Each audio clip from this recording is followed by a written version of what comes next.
Welcome to falcon computer academy.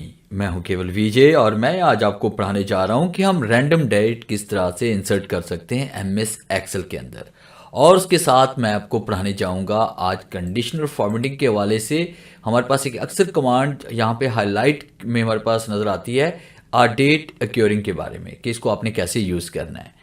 तो सबसे पहले हमने क्या करना है कि यहाँ पे आपने डेट लिखना है। डेट लिखने के बाद इन तमाम सेल्स को आपने ऐसे सिलेक्ट कर लेना है जहाँ तक आप डेट को इंसर्ट करना चाहते हैं रैंडमली। अब उसके बाद फिर आपने इज इक्वल टू राइट करना है और यहाँ पे हम टाइप करेंगे आज का फॉर्मूला, आज की डेट का, today bracket open bracket close, साथ में प्लस का साइन देंगे और उसके बाद साथ में हम फॉर्मूला यूज़ करेंगे रैंड बिटवीन का। अब रैंड बिटवीन आपने टाइप करना है, हम 2 मंथ के दरमियान रैंडमली डेट को यहाँ पे ऐड करने वाले हैं।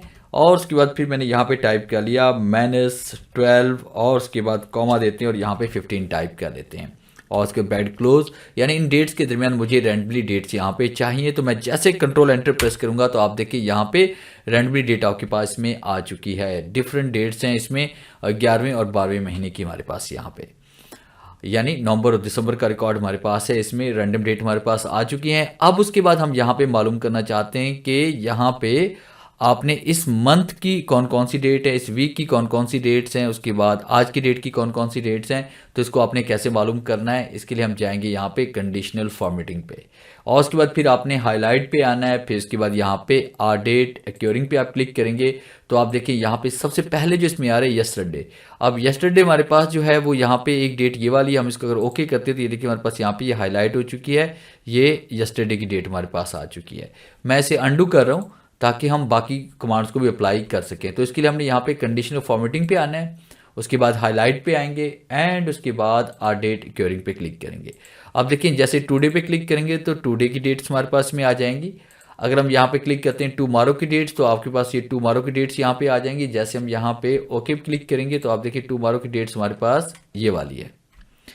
इस तरह से मैं यहाँ पे जूम आउट कर रहा हूँ ताकि तमाम डेट्स को क्लियरली आपको दिखाया जा सके। तो यहाँ पे इसमें हम आते हैं। फिर उसके बाद हमने क्या करना है कि दोबारा हम उसी कमांड पे जाते हैं और आपने कंडीशनल फॉर्मेटिंग पे आना है, हाईलाइट रूल पे आएंगे, उसके बाद आर डेट क्योरिंग पे हम आएंगे और उसके बाद हम यहाँ पे क्लिक करते हैं फर्स्ट के in the last 7 days. Last 7 days की ये वाली डेट्स है हमारे पास। फिर लास्ट वीक की है हमारे पास, लास्ट वीक की ये वाली डेट्स है हमारे पास, दिस वीक की ये वाली डेट्स हमारे पास, नेक्स्ट वीक की ये वाली डेट्स हमारे पास हाईलाइट हो रही हैं एंड उसके बाद लास्ट मंथ की डेट्स हमारे पास ये वाली हो रही हैं एंड उसके बाद दिस मंथ की डेट्स हमारे पास ये वाली शो हो रही हैं एंड नेक्स्ट मंथ की डेट्स हमारे पास ये वाली शो हो रही हैं। देखिए कितनी आसानी के साथ हम डाटा को मंथ वाइज, डे वाइज और उसके बाद नेक्स्ट वीक वाइज ऑटोमेटिक उसको हाईलाइट करवा सकते हैं। तो ये था मेरा आज का लेक्चर जिसमें मैंने आपको पढ़ाया कि आप रैंडमी डेट को किस तरह से इंसर्ट कर सकते हैं और डेट क्योरिंग कंडीशनल फॉर्मेटिंग में किस तरह से आपने यूज़ करना है। उम्मीद है आज के इस लेक्चर में ज़रूर कुछ नया सीखने को मिला होगा। वीडियो अच्छी लगी है तो इसे लाइक कीजिए और अपने दोस्तों के साथ शेयर कीजिए। मिलते हैं हम नेक्स्ट लेक्चर में, तब तक के लिए गुड बाय।